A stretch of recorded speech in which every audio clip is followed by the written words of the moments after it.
Itinigil muna ang operasyon ng militar sa Davao Region bilang pagsunod sa unilateral ceasefire na idineklara ni Pangulong Rodrigo Duterte sa kabila ng pananambang sa tropa ng militar sa Davao del Norte. Mula sa Davao City, may report ang aming kasama si Marita Muaje, live via phone patch. Patuloy pa rin nakahinto ang operasyon ng mga sundalo sa Davao Region 2 araw matapos maganap ang pang-aambush sa tropa ng Civilian Armed Forces Geographical Unit o CAFGU dito sa Davao del Norte.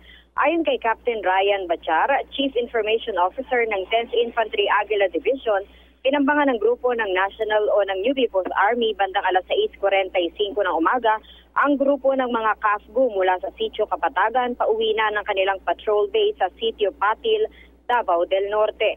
Nag-pull out na umano ang tropa bilang pagsunod sa unilateral ceasefire na iniutos ni Pangulong Rodrigo Duterte sa kanyang unang State of the Nation Address o SONA noong Lunes.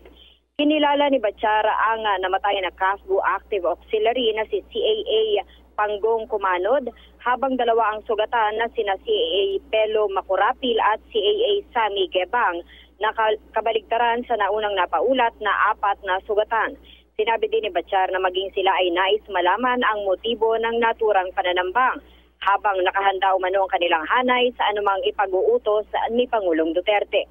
Samantala, sa kabila ng naturang insidente, sa kabuuan ay maituturing pa rin naman daw na matahimik sa buong Davao Region. Mula rito sa Davao del Norte para sa PTV News, Marita Muaje. Maraming salamat, Marita Muaje. Ako po si Cathy San Gabriel. Subscribe na sa PTV YouTube channel. I-click lang po ang subscribe button.